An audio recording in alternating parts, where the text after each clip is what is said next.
The iPhone Air is Apple's boldest design refresh in years. It is almost impossibly thin at 5.64mm, yet still sturdy thanks to the use of titanium and ceramic shield. It is 6.5-inch ProMotion display and iOS 26's liquid glass makeover feel purpose-built for this form factor, even after a week of use. This still feels like Apple's most exciting design refresh in years. Battery life is solid, if not class-leading, and the single 48-megapixel camera limits flexibility, but for those who value design and portability above all else, it is sexy and stunning and maybe a new kind of pro. If you are following the Apple rumor cycle, we were all expecting an ultra-thin iPhone to be released, one that would potentially go thinner than the iPhone 6 or 6 Plus, be more stunning than the iPhone X, and offer a truly refreshed look and feel for the iPhone. The launch event's awe-dropping tagline set the bar high, and the iPhone Air cleared it with room to spare. It's not the first ultra-thin phone. The Galaxy S25 Edge measures in at 5.8mm, but it still feels as stunning, sleek, and sexy in my hand right now after living with it for a week as it did during my brief hands-on session following the launch event. It feels as exciting as the iPhone X in that it might give us the playbook for the modern iPhone going forward, or at least show us one half of the purportedly incoming foldable iPhone. The photos released by Apple and even those shot by me for this review only do it partial justice. The iPhone Air is the best representation yet of Apple's vision for an iPhone that's just glass. It weighs in at just 5.82 ounces or 165 grams, fully justifying the Air moniker. Much like the iPhone 17 or even Pro Max, it feels balanced, not too top heavy, not too bottom heavy. It's Goldilocks ergonomics. I don't know if I'd quite call it awe-dropping, but the thinness is the part that gets people excited. At its thinnest, the iPhone Air is 5.64mm or 0.22 inches, and the plateau only jutes out of a bit more. I was instantly wowed, and over the course of a week, I have really become accustomed to this look and feel for an iPhone. While conducting some testing over the week, I showed it to my brother and sister-in-law, who were both visibly impressed when holding it. They asked about durability and were a little stunned at the overall feel. Then came the questions about battery life and the camera, both of which I will address below, and whether the USB-C port was thinner. On that last point, it is still a regular USB-C port, but to fit it in this frame and get in this small, Apple's design team started by 3D printing a custom one. And given how thin this phone had to be, Apple went back to grade 5 titanium for the shell and sides of the device. To further enhance the looks, it has a polished finish. My sky blue review handset is different from the MacBook Air and iPad Air colors of the same name. It is a bit lighter and pastel-like. I really like it, and the Air also comes in light gold, space black, and cloud white. While the innermost layer of the iPhone Air sandwich is made of that strong titanium, which can bend slightly under pressure but is designed to spring back, it's topped and bottomed with glass and glass ceramic, specifically Ceramic Shield 2 on the front and the Ceramic Shield on the back. The rear, like the iPhone 17, is mostly frosted matte glass, while the top bump gets the glossy finish. Apple says the Air is 3 times more scratch resistant on the front, so I've still been careful sliding this in and out of my front or rear jeans pockets, and the back is 4 times more crack resistant. It also has the same IP68 rating for resistance to dust and water as the iPhone 17, 17 Pro and 17 Pro Max. It survived a light drizzle shortly after I unboxed it in Apple Park. The weather's been wet in my home state of Jersey, and the Air has shown no issues when being used in rain or surviving a dunk test. Even given the extreme thinness here, you still get the usual buttons you would expect on an iPhone. Camera control has been redesigned to live on the right hand side, and it's slightly thinner but about the same length as on other iPhones.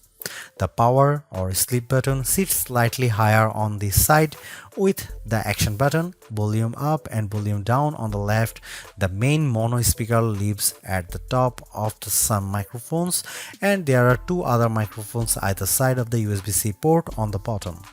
This design does, as mentioned, only leave room for a single camera and likely a smaller battery inside, but Apple has also dropped the SIM card slot worldwide and opted for eSIM to save some space.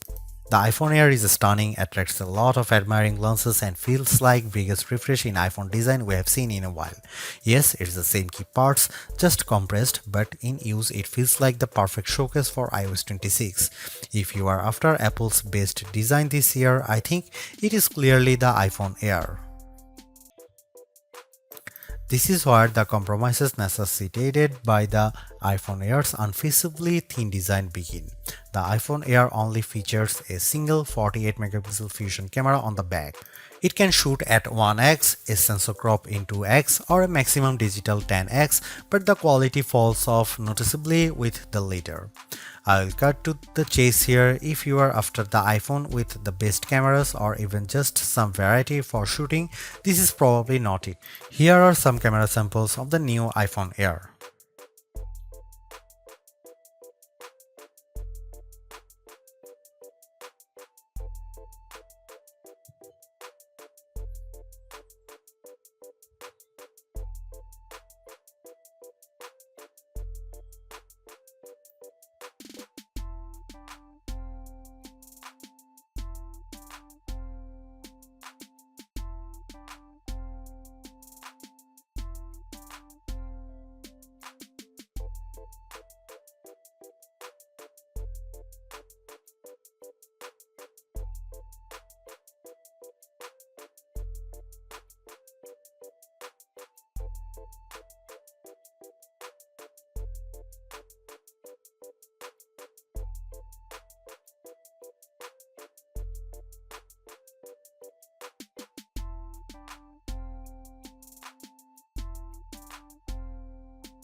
Powering the iPhone Air is Apple's A19 Pro chip, which is a step up from the iPhone 17's A19 and a slightly less powerful version of the A19 Pro in the iPhone 17 Pro and 17 Pro Max without the extra cooling technology.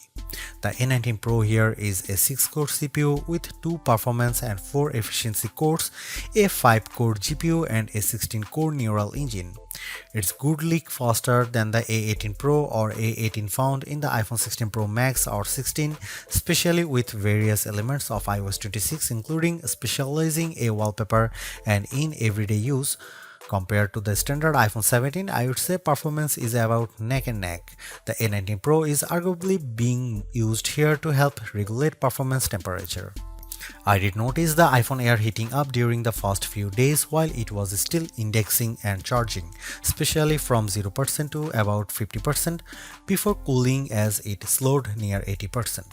It also warms up when multitasking with demanding apps at times. For example, if I am on a call and launch a game like Asphalt 9, the area around the camera housing on the rear can get noticeably warm, though it cools quickly as performance regulates. The heat doesn't spread below the Apple logo, and a case like Apple's bumper or clear option helps keep it from your fingertips.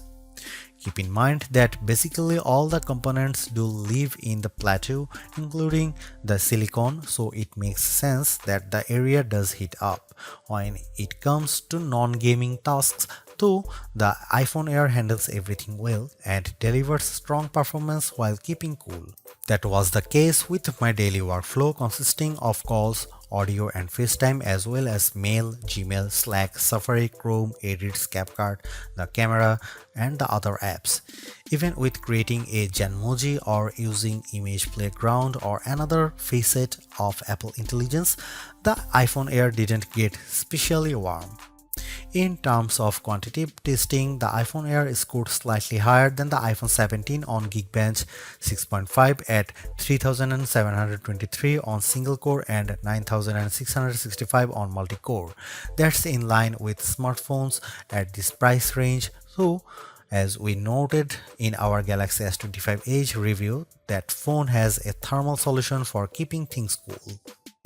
We can only guess at the iPhone Air's battery size for now, as Apple doesn't officially release those numbers. It is clear though that the company has squeezed as large a cell as possible inside this ultra slim smartphone. Instead of capacity, Apple provides viewing estimates up to 27 hours of downloaded video playback and 22 hours of streaming. With the $99 MagSafe battery attached, those numbers rise to 40 and 35 hours respectively, about a 65% boost.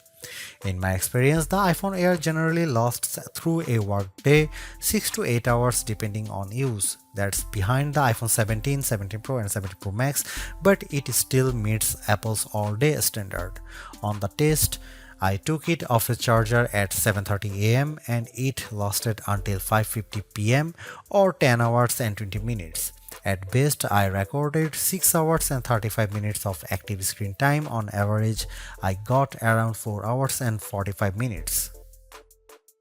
During my first few fast charges, the top of the camera plateau and the area beneath it did get warm, mostly between 0% and 50% before cooling down. This isn't unusual for fast charging and reflects the component layout. Power users will likely need to recharge by the time they get home. Apple's slim MagSafe battery nearly matches the Air's profile, adding only a bit more thickness than the camera bump. It recharges intelligently throughout the day, manages heat well, and uses pocket detection to optimize charging times. Optional, yes, but it complements the iPhone Air experience nicely. The iPhone Air delivers remarkable performance in a super thin and light design that's very durable. I especially like getting A19 Pro power in something this compact, but you have to make some trade-offs for the steep $999 price. You get only a single rear camera, which means no telephoto zoom, ultra-wide or macro shots, and while the Air's battery life is solid, it's a few hours behind the iPhone 17 Pro Max.